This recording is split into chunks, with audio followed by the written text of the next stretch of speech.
much.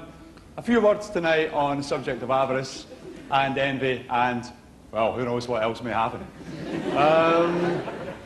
There was a guy not so long ago, he scored £2 million on a pools. Great big pools win. He didn't turn up for the award ceremony. You know, like the pools company, they want to throw a great big bash. You see, down at Hilton Hotel, London, somewhere like that, they want to show their winner off to the whole press corps, the entire world. Your man never showed up because he put an X in a box, didn't want the publicity. I couldn't believe it. I thought, is he mad?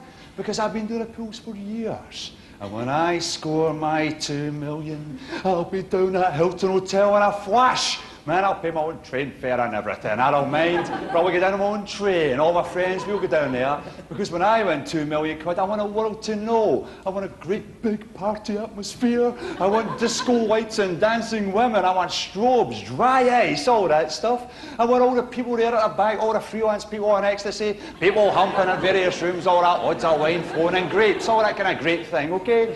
Get some showbiz cabaret going on. Because we can get someone like Shirley Bassey, and I dare say she could do with the work. Shirley in there doing a few numbers over the corner. I who have nothing with me on backing vocals except $2 million. And you know, when they ask you that question, will it change your life? I will have already hired a spokesperson to do my replies for me. Yes, they say, Mr. Morton, will it change your life? He says it won't. Next. Oh, yeah. In the first place, I'm going to take my great big hardboard cheque, right, which is what they give you, know, the big hardboard one, they get Sarah Green or somebody, get a picture taken, an enormous cheque. I'm going to take my great big hardboard cheque into my bank in Duke Street, Denniston, Glasgow.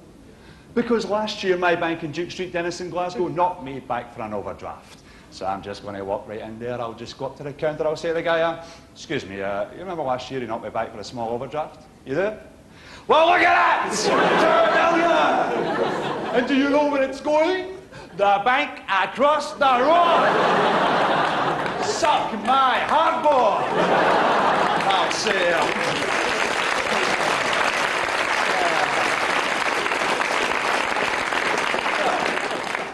No, I wouldn't say that.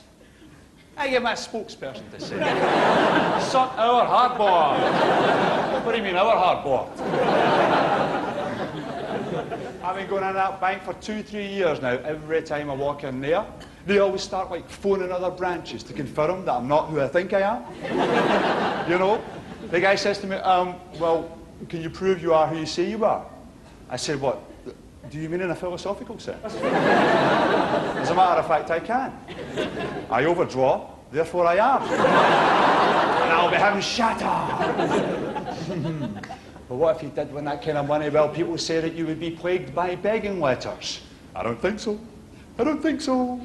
Not unless the postie's got a speedboat, because he'll need that to bring them to my yacht. And I won't let my board. I'll be up on a poop deck, I'll just shout down, you there in the water, belay there. Right, that's nautical.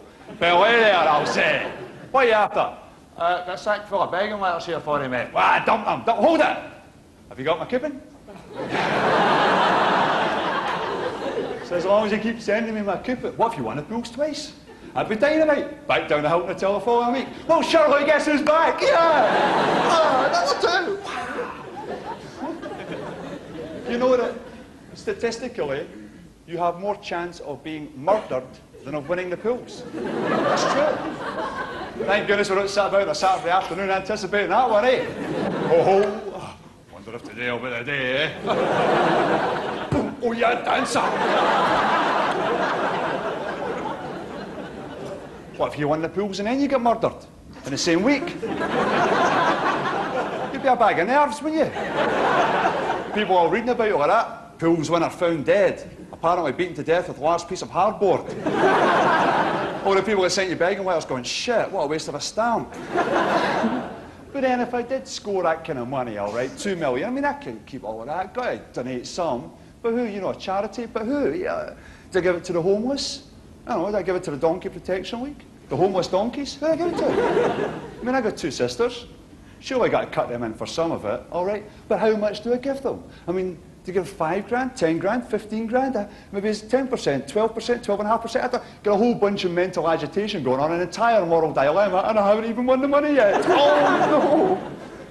But if I did win that kind of money, and I gave my sisters, say, $250,000 each, would it make them happy?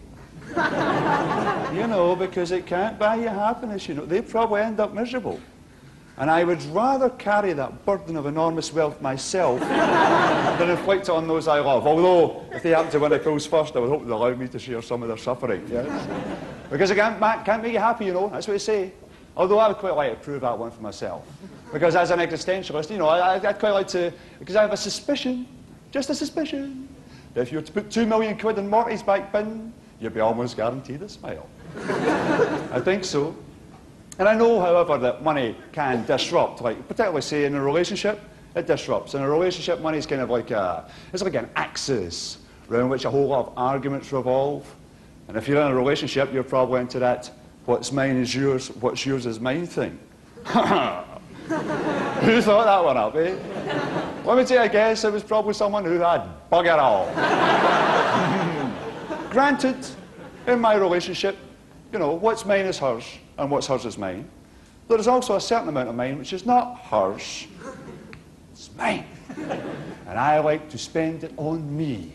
All right, she wants to blow all her money on things like forks, plates, pillowcases. All right, me, I don't see that we really need all that much Tupperware. Okay? Just want to burn a whole lot of things like furniture. No thanks, man, I would rather spend it on the things that would immediately improve our quality of life. Things like computer games, soft drugs, nice tops out of Marks and Spencer's, yeah. She and I had the most ferocious argument one time in the street, the public street, in front of people. There was tears, there was fisticuffs, it was horrible. Do you know what brought us to this level of public madness? A couch. A couch. She decided what we really needed in our life was a couch. I said to her, what do we need a couch for? She said, for sitting on. I said, sitting on what, you a snob? We have a carpet. She said, no, other people don't sit on the carpet. People next door, they've got a couch, their house is lovely, they don't sit on a carpet. I said, oh, so that's what this is about, is it? It's not about sitting on anything at all. It's about keeping up with the Joneses. Or the Grahams, rather, because it's the Grahams next to us, right? The Joneses are across the road, but their house is a tip, no. But I've got a couch, right? I said, that's what it is. It's like envy, really, basically. It's brought on this couch fever with you, this couch obsession. She said, it's not an obsession. I said, thou shalt not covet thy neighbour's furniture.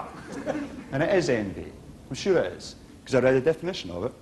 Envy being described as a grudging or admiring discontent aroused by the possessions, achievements, or qualities of another.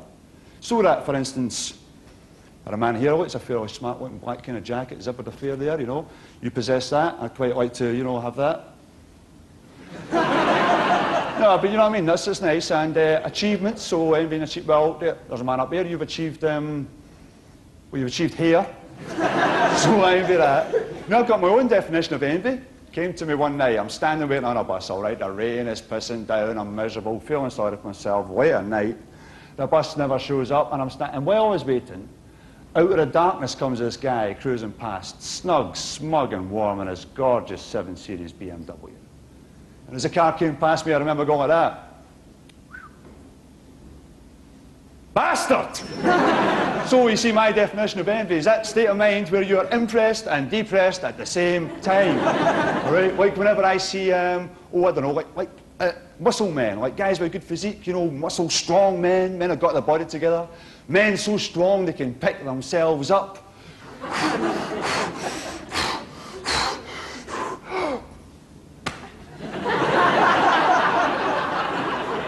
See, I can't do it, you know. I mean, I really want to be able to. The perfect physique, my God, I would give my right arm to the perfect physique. Oh, yeah.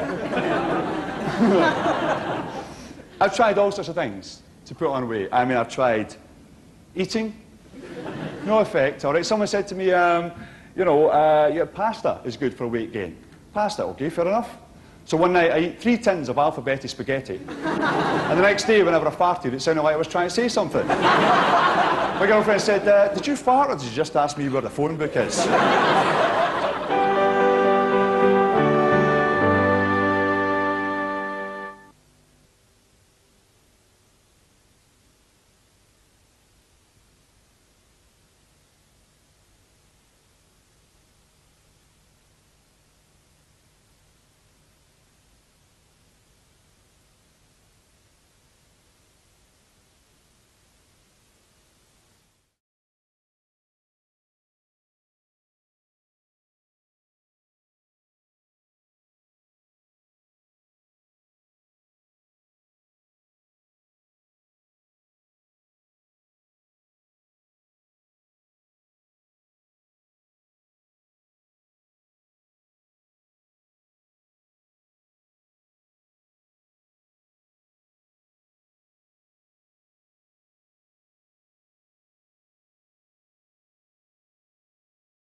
We used to have times like that in the 70s. To God!